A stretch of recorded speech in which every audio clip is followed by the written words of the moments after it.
There we go. What's happening, peeps?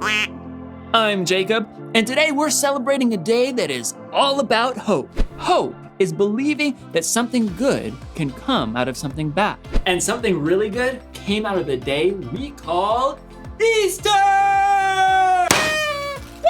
Woo! So, to celebrate, let's do some Easter-themed puzzles. First, an Easter egg hunt. Okay. Can you find which Easter egg only appears once?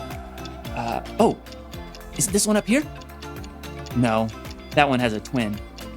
Oh, what about that one, right in the middle? Not quite. Oh, which one was it? Obviously. Try this one. It's a word problem. Javier has 127 jelly beans. Teresa has 323 jelly beans. If Javier and Teresa share their candy, how many jelly beans will they have altogether? Okay, this is a math problem. Let's see. 127, 323, so that's 7 plus 3, that's 10, 0, carry the 1. That's 2 and 2, and then we carry the 1, so that's 5, so that's 5, 0. We have 5, 0, and then we have 3 and 1. So we did 1, 2, plus 1. Where are we? 450. Yes! How many of you got 450? Nice job. Time for the next question. If Javier and Teresa eat all those jelly beans, how sick will they be? I'm just kidding. Eat candy responsibly, peeps. Time for the last puzzle. Scramble word. Okay, these letters spell something. Let's find out what. Okay, oh, there it is. And then another P. Got it. Therapy apes. Psychologist monkeys. I'm not sure that's a thing. Let's try this. We have an H-E and a Y. Ooh, and then, ooh, I know. Hey, rest, Papa. Had a long day. Dad, take a load off. No, that's not it. Oh, it's Easter, obviously. Aha! And because it's Easter, aha! Try peeps. Oh, you scrambled words, don't mind if I do. Today's story is the most epic true story of hope that you'll ever hear, and I hope you enjoy it. I'll see you in a few. Good, wait right there.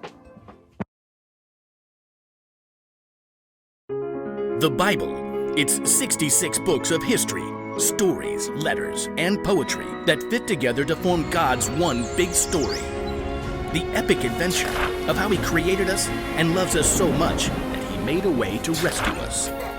As we travel through the Bible, from Genesis to Revelation, we discover people who met God and found their lives changed forever. Now, for an amazing story, inspired by the book of John. Chapters 18 through 20. In the days before electricity, people were used to living in darkness much of the time.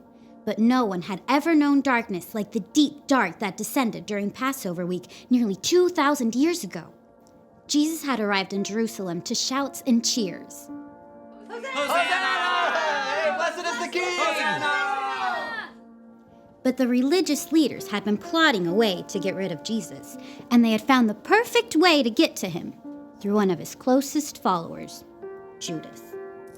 What will you give me if I hand Jesus over to you?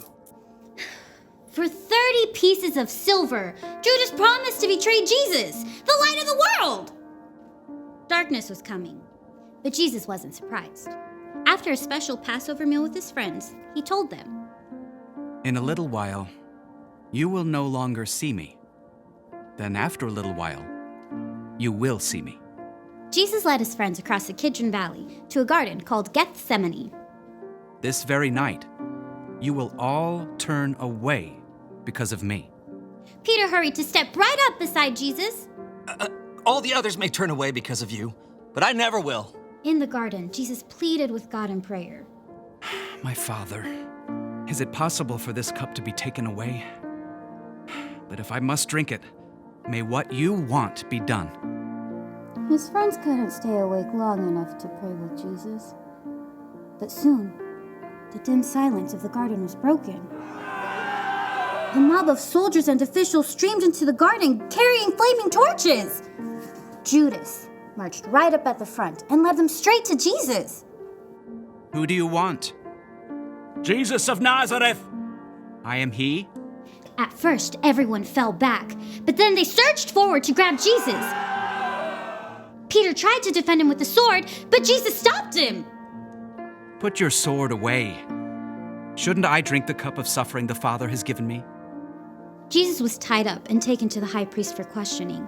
Panicked, his friends fled into the darkness, except for Peter and John, who followed at a distance. Peter waited outside in the courtyard, while John slipped inside. You aren't one of Jesus' disciples, are you? Peter, afraid for his life, froze. I am not. Inside, Jesus was put on trial and lied about by fake witnesses. Tell us if you are the Messiah, the Son of God. You have said so. From now on, you will see the Son of Man sitting at the right hand of the Mighty One. He has spoken an evil thing against God. Outside, others asked Peter if he was a friend of Jesus. Twice more, he said. I am not. Jesus' own friends had abandoned him. Even as bleak morning light grew, darkness continued to gather. Because the Jewish leaders couldn't sentence anyone to die, they sent Jesus to the Roman governor, Pilate. What charges are you bringing against this man? He has committed crimes! Pilate questioned Jesus himself. Are you the king of the Jews? My kingdom is not from this world. I was born and came into the world to be a witness to the truth. Everyone who is on the side of truth listens to me. Pilate returned to the crowd. I find no basis for any charge against him. Pilate was afraid of the Jewish leaders who could get him in trouble with the Emperor Caesar. So he gave in, and Jesus was beaten. A crown of sharp thorns was pressed into his head, and he was handed over to the soldiers to be crucified. You! Carry this! Jesus was forced to drag the heavy beams of his own wooden cross through the streets of Jerusalem to a barren hill outside the city walls, Golgotha. Jesus' arms and legs were nailed to the rough cross using heavy spikes. Then, the cross was raised up to stand between two other crosses holding thieves. Even though it was the brightest part of the day, darkness began to close in. Must be a storm coming in. Jesus' mother, along with a few of his followers, looked on, their hearts breaking. Around mid-afternoon, Jesus cried out, My God! My God! Why have you deserted me? It is finished. Then, Jesus bowed his head and died. The earth shook. Rocks split open. The darkness of despair settled into the hearts of Jesus' friends. His body was taken to a nearby garden and placed in an empty tomb. A heavy stone was rolled in the way to block the entrance. Soldiers were even sent to stand guard during the long, dark night. But even in the deepest darkness his world had ever known, God was still at work. Early on Sunday, even before the sun rose, Jesus' friend Mary Magdalene crept to the entrance of the tomb. But when she got to the entrance, the heavy stone had been rolled away. It's empty.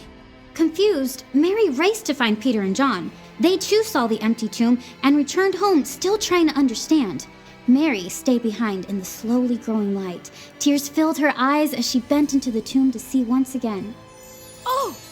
Two bright angels dressed in white sat where Jesus' body had been laid. Mary turned back to the garden, her breath catching in her throat. The rising sun nearly blinded her, but she could see a man standing there. Woman, why are you crying? Who are you looking for?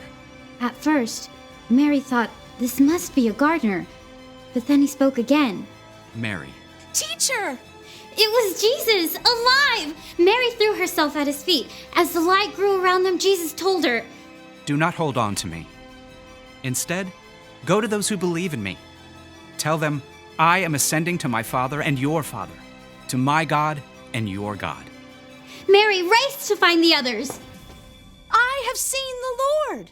Through Jesus, God had defeated death forever. We can hope because in the end, darkness will never win.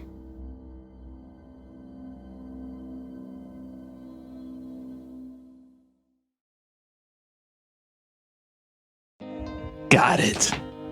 You ever wonder why we celebrate Easter every year? Here's why.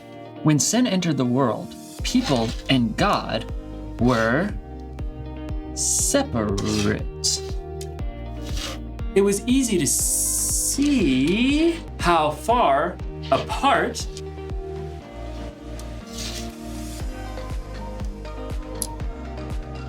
we were. People tried to make it up to God, but the price was too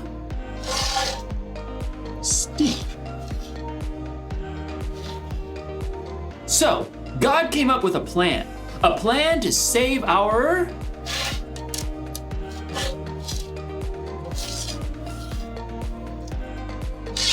hearts, a plan to save the whole earth. God's plan was to send Jesus, his one and only Son. Jesus died to erase all of our sins from the past and all of our sins in the future too, a price we could never repay. Jesus died because of his great love for us. And we celebrate Easter because we remember that Jesus' death wasn't the end of the story. Jesus came back to life to give us hope so that when we believe, we'll have a relationship with God that will last forever. He rose from the dead to show that he's more powerful than any fear or any problem we may have. He rose so that we would know this one thing. Whatever happens, remember Jesus is alive. So, no matter what's puzzling you, you can be sure that Jesus is with you. He loves you, and he's still very much alive. Happy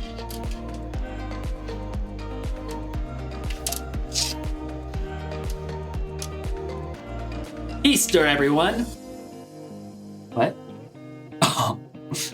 Or eaters, I guess. Happy eaters. Let me just,